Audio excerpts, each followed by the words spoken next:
We got our governors up front. Are you okay?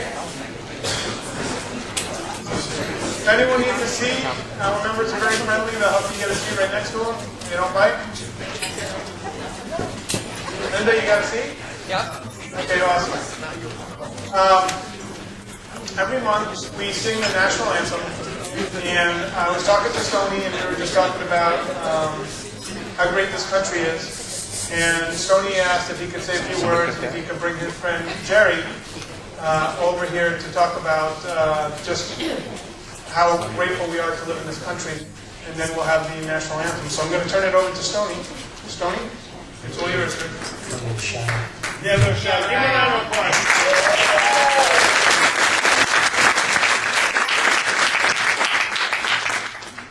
I love alligator clips. You live in Florida, right? Alligator. Anyway, we're just going to talk for a couple of minutes. And I just wanted, I sit in the back of the room here, and there's a lot of times lately that the national anthem is sung, but it's not really sung with vigor. And it bothers me. I've been a martial artist for like 40 years now. I've trained martial artists, and the thing that happens when you train martial artists, they grow up and they become military people.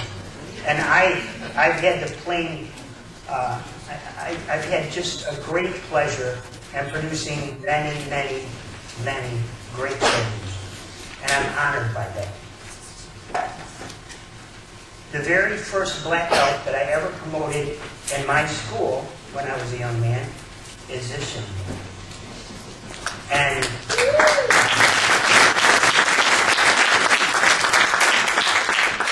And Jerry's been with me since he was like 16 years old, and he didn't end up in jail. It's kind of cool. But, I sit back there and I listen to you guys sing the national anthem, and I know there's a lot of pride in this room, but the volume is really not there. And if you don't know the words, it's okay. Just do the very best you can. I don't remember the words a lot of the time. And I've been singing the national anthem for probably 55 years. So it's important that we try to do our best. So the last time I was here, I was a little upset about it. I talked to Chris, and Chris said, if you have something to say, get up and say it. And I'm a little shy, like I said, but I'll do my best. So I have people like Jerry right now that are all over the world protecting your freedom. And they sleep on the ground, and they sleep in bad places. I've had 7 of my students that have taught and gone overseas. All of them have come back. I've been very lucky. A lot of them are in special forces. Jerry has done tours all over the world, and he made it back just a little while ago. He works now in Central Command. He's a pretty intelligent young man. He has nothing to do with me at all. And so I wanted to bring him by just to talk to you for a couple of minutes. And if you would, please listen. Okay? And understand the sacrifice that these people make for you. Okay? So, Mr. Jerry Tuttle.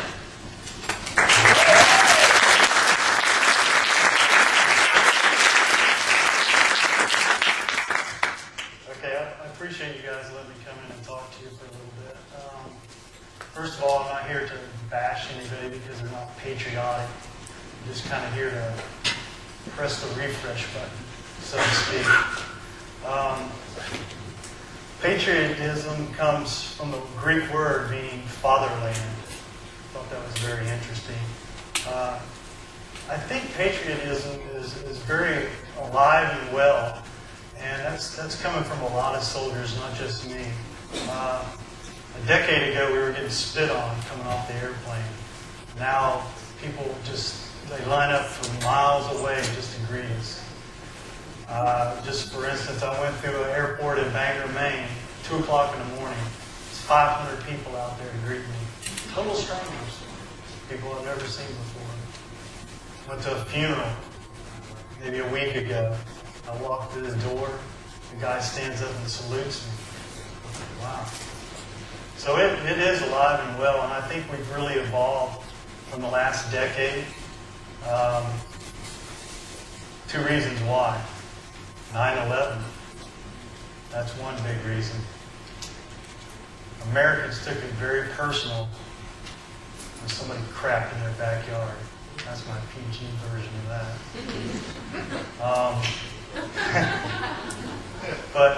But yeah, I mean, they really took it personal. I seen flags everywhere after that, and it's kind of tapered off, but it's still there.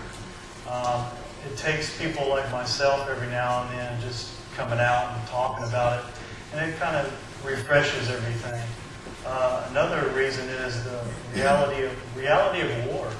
I think there'll always be mixed emotions as far as whether we should be in war, whether we should not. That'll never change. I think Americans now acknowledge that the soldier is given a direction and they execute. And that's all we do. We execute what we're told. And I think Americans now acknowledge that, and there's a great support for the soldier. You don't have to agree about the cause, because sometimes we may not agree with the cause.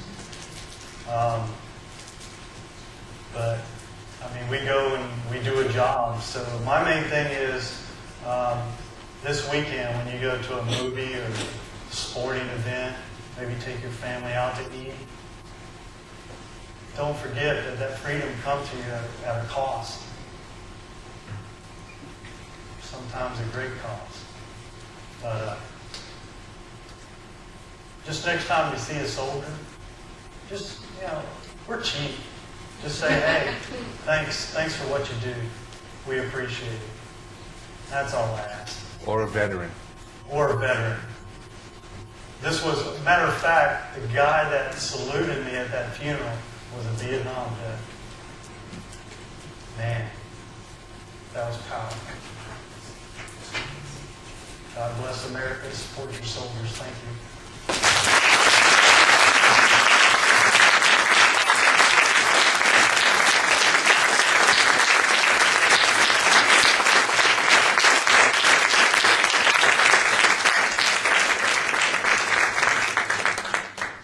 I'd just like to say, I'm a really emotional human being. And people ask me sometimes, how do you give your talks and how do you put so much emotion into your talks?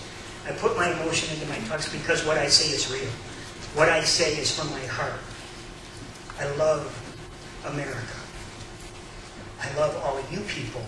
But if you don't invest with your heart and understand he's doing his job, they're doing their job, and understand that this is the greatest country in the world, and everything that you achieve in your life partially is owed to the people that stood on those battlegrounds and the people that flew in the sky and the people that were on the oceans protecting your freedom so that you could go to bed at night and sleep while they're on the ground. And they're wet and they're cold and they don't feel good and they want to go home. The last time Jerry left, he was having a baby born and he had to leave anyway. He had a 2-year-old son that was crying and wanted him here. He left anyway for you.